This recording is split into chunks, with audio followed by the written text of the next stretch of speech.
Aurora Police show the public the pellet gun that led to the shooting death of a 14-year-old robbery suspect, trying to explain why their officer fired.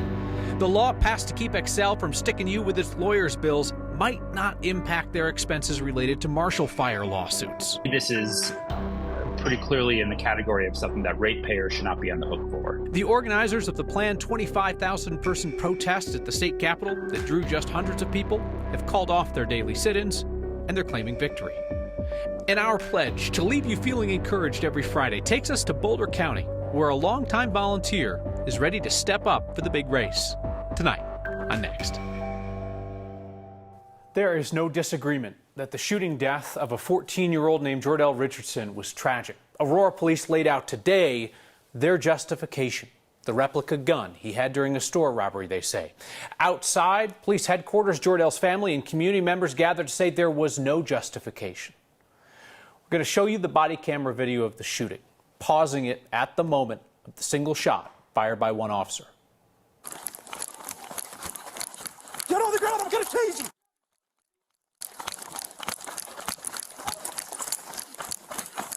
Gun! Gun! Look who's gun! I'm going to shoot you! Gun! I'm going to shoot you! You just watched as two officers chased Jordell down an alley, tackled him. Appeared there was some back and forth while he was on the ground. Shortly before the gunshot, you hear Jordell say on that camera, "Stop, please, you got me." Within seconds, one of the officers fired a single shot, hit Richardson in the abdomen. They then grabbed what turned out to be the pellet gun that he had. Within a few minutes, they start CPR. He did not survive. Aurora's interim police chief, Art Acevedo, said today that Jordell had flashed that pellet gun when they robbed a convenience store. That is not a toy. As a matter of fact, that is a weapon. And that's the weapon that we found that was on this person. God bless him. It is not a toy. As a matter of fact, our officers believed that that was a semi-automatic 9mm. The chief of police just announced that Jordell did not have a gun. Jordell was a boy, and he had a toy. Heard there from an attorney for the family. An outside law enforcement group is investigating the shooting. The officer who shot Jordell has been placed on paid administrative leave. With Xcel Energy facing a number of lawsuits for its possible role in starting the Marshall Fire, many of you have asked us, will Xcel customers be paying for the company's legal defense? And could Xcel customers be billed for any settlement that might happen? It is not an easy yes or no question, but that's kind of our Marshall Zellinger specialty. The most likely cause of the second fire was hot particles discharged from an Xcel Energy power line. And with that announcement by Boulder County Sheriff Curtis Johnson, you have asked us, if Xcel is liable for any damages as a result of the Marshall Fire, are you, as a customer, liable to pay? To me, this is pretty clearly in the category of something that ratepayers should not be on the hook for. Democratic Senate President Steve Fenberg sponsored a bill that became law this year, limiting expenses that utility companies can pass on to customers, like legal fees to argue for higher gas or electric rates.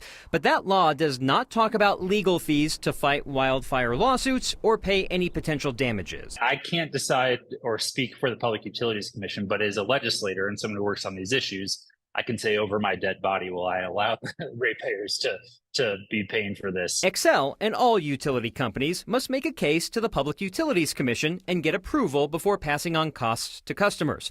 We emailed Xcel this morning asking if it can pass costs to customers from any Marshall Fire lawsuit or legal fees, and we asked if it will commit to not doing so. Xcel did not respond.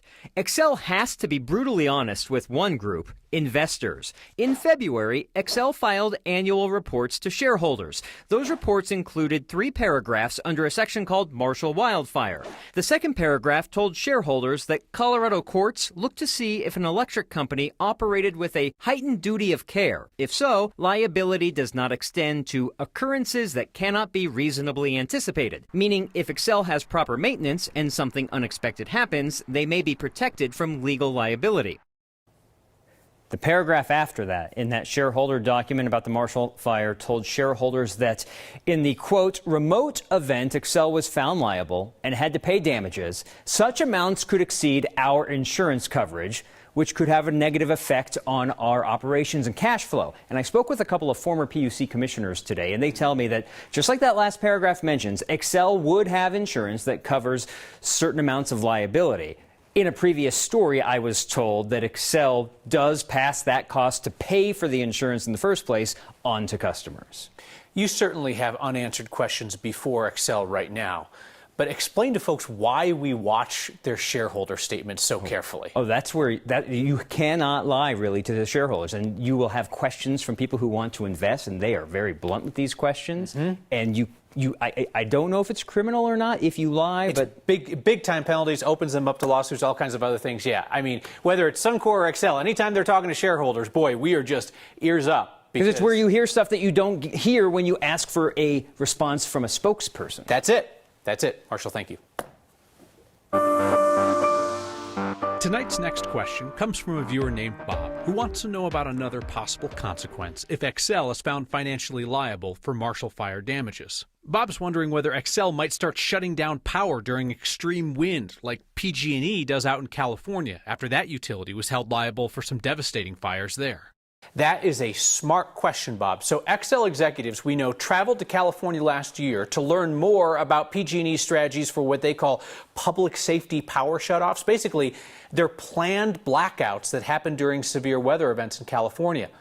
Xcel told Colorado's energy regulators last month that it's looking into turning off power on the highest wind days. But Xcel said it still needs to figure out how that would work and what it would cost. The protests that planned to bring 25,000 white women to the state capitol to call for a complete ban on guns saw hundreds of protesters on day one, and despite calls for reinforcements to come on day 2, 3, 4, it fizzled into no protesters within days.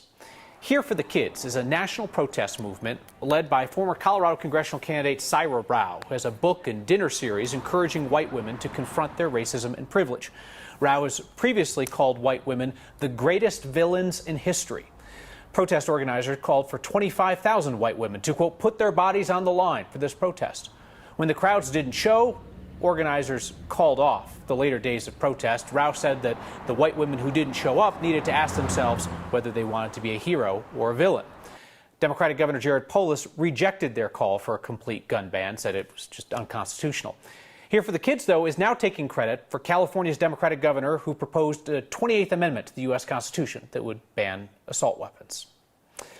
Tonight, we get a look at a transition in life that we don't often see.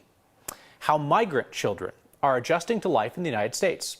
Our Angeline McCall went to school with 2 kids who came here from Venezuela.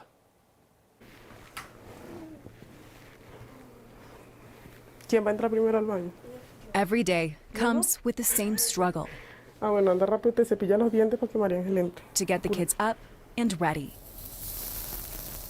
The biggest struggle for Maria has been how to get her 2 kids to school. Me ha tocado como de buscar la manera de ver cómo hago, de cómo llegar, cómo llevarlo, pidiendo hasta favor, hazme un favor.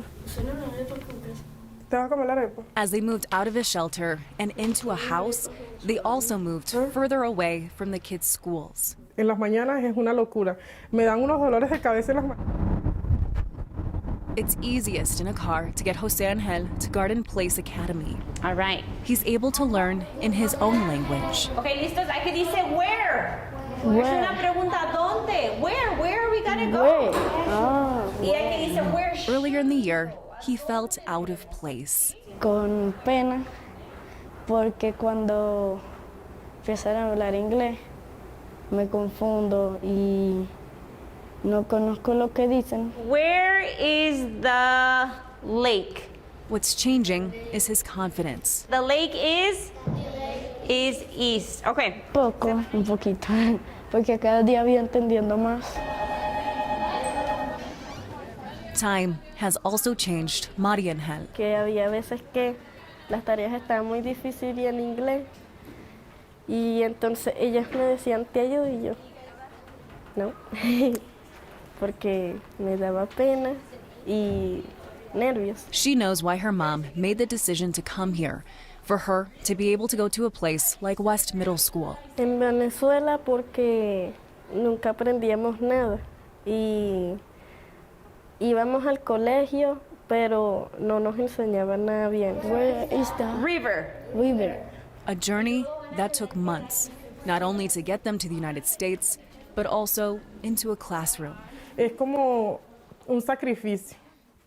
Es como un sacrificio porque ellos tienen que estudiar. Entonces vino a Estados Unidos para darnos ese futuro. Y porque mi hermano quería ser piloto de avión y yo doctora. Entonces yo un día de esto quisiera aprender más el inglés para entender más y hablar más fluido el inglés. Struggles today that will be accomplishments tomorrow. The kids both go to Denver Public Schools. The district put a big emphasis on making sure that kids arriving here in Denver are in a school with a strong Spanish language program so that they could make the transition smoother.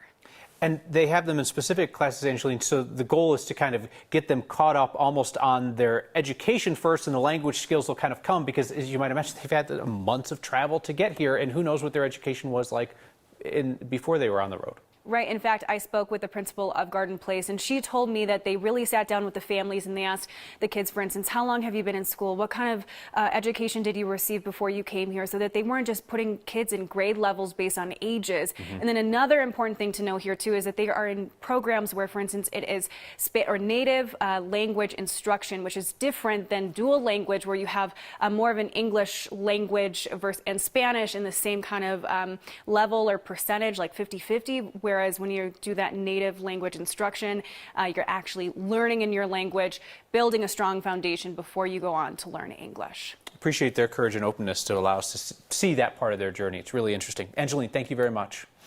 Hey, if you have hiked to the Devil's Head Fire Lookout anytime lately, you have seen the work of HistoriCorps up close. That nonprofit organizes volunteers to work alongside skilled experts to restore historic places across Colorado. Since Wednesday, you've raised more than $7,000 to help HistoriCorps expand its work. HistoriCorps has projects coming up this summer in Denver, in National Forest Land on the Front Range, in northern Colorado, and near Aspen. They build community pride by preserving these places that are on public lands, and they also build the skills of volunteers who want to go on to careers in the trades. Scan the QR code on your screen or text the word THANKS to 303-871-1491 to join me and a bunch of other Coloradans in donating to HistoriCorps this week. Your $5 donations really add up. Since 2020, you've raised just shy of $11 million for Colorado's nonprofits through your Word of Thanks microgiving campaigns. Suncor has been doing its thing for years. Its thing is pollution. Now, the EPA says it might know why Suncor has so much trouble following air quality standards. And here we are, 18 minutes to tip-off of Nuggets Heat Game 4, the first finals for your Denver Nuggets since they joined the NBA in 1976, when this was their theme song. It's called Go With the Nuggets. Clearing the boards or driving the lane, our teamwork is a beautiful sight. We got a defense that hustles and offense. One question that we've had about Suncor's ongoing pollution problems is whether the constant emissions violations we see are just what happens when you have an oil refinery that's now in the middle of a metro area, or if Suncor is uniquely on the struggle bus. The EPA said today that poor maintenance might be to blame for the higher than average air pollution that comes from Suncor's Commerce City refinery. The EPA compared air quality incidents at Suncor to incidents at 11 other refineries between 2016 and 2020. The EPA found that Suncor ranks poorly in a number of categories. Suncor had the highest number of incidents releasing sulfur dioxide, second highest number of incidents with acid gas releases. The EPA is now giving this information to state environmental regulators. The state folks say they're still looking into what they can do to require more preventative action from Suncor.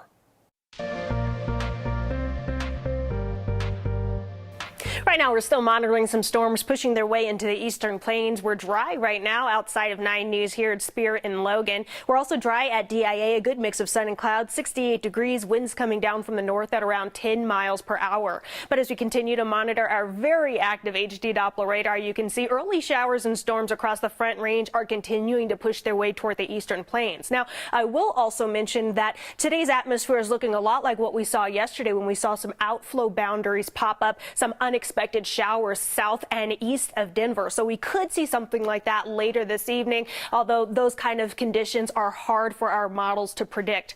Where we are expecting those stronger storms is going to be central and southern portions of the eastern plains, where we have a slight and marginal risk for severe weather. So as these storms push through, we're going to watch for the chance for some medium-sized hail, strong winds, locally heavy downpours, lightning, and thunder. As for the rest of us, through the rest of the evening, we're going to see those storms start to push out. We're going to see mostly cloudy skies, those overnight lows near 52 degrees. Behind Colorado's great events, are greater volunteers. This week's good news, a community that's celebrating a volunteer who's ready to step out from behind the scenes and into the spotlight. Tonight, 12 minutes away, under the bright lights down in Miami, Nuggets, Heat, Game 4, 1976. We got a defense that hustles and offense with muscle. We're gunning for the win tonight. Ooh, we're gonna go with the Nuggets. Hit that shot and score with the Nuggets tonight. No Friday around here is complete without your neighbors sharing what's good in their lives. Here's one. Boulder Half Ironman's tomorrow, and those competitors couldn't cross the finish line without an army of talented volunteers. I can help. Who's next? I love the energy we get from them. Come on down. We have high school students from all over the Metro Denver area. We have other groups, like other nonprofit groups like Autism Society of Boulder County. My good news is I have a bunch of friends and family that are doing this, and actually one of our volunteers, she's been doing it for 6 years, is doing her first half Ironman, and I'm super excited for her to cross the finish line tomorrow, and that'll be like the coolest good news. I just never thought that after all the hard work I've done and all the volunteering I did, the moment's finally here. I'm gonna do my first Ironman. My good news is that I perform at like a local kung fu place, Shaolin Homemade Kung Fu, and last Friday we just performed at the governor's place, which is really fun. My good news is volunteering. My good news is that I ran the Boulder after the pandemic has been lifted. My time was 52 minutes and 53 seconds. This is probably the proudest week of my life every year. And I can't explain what it means to me that people come out and volunteer. I can't explain what it does for my soul and for my well-being. Much less, hopefully it does it for them as well. My good news is I like just checking getting some bikes. My good news is it's just being here in the Ironman, like actually qualifying for the half Ironman, and we're really doing it with the other elite athletes. Like, it is just such good news for me. The volunteers will help you check you in. Oh, that's great. Bit of sartorial criticism in your feedback next. Feedback from Don, really appreciate your loyalty to the Nuggets, but that jacket is worse than awful. You don't wear this one very often. Tom says, when was the last time you wore that jacket? We'll check the card. It was April 23, 2020, when we had much bigger problems than what I was wearing. Go Nuggets. See you next time.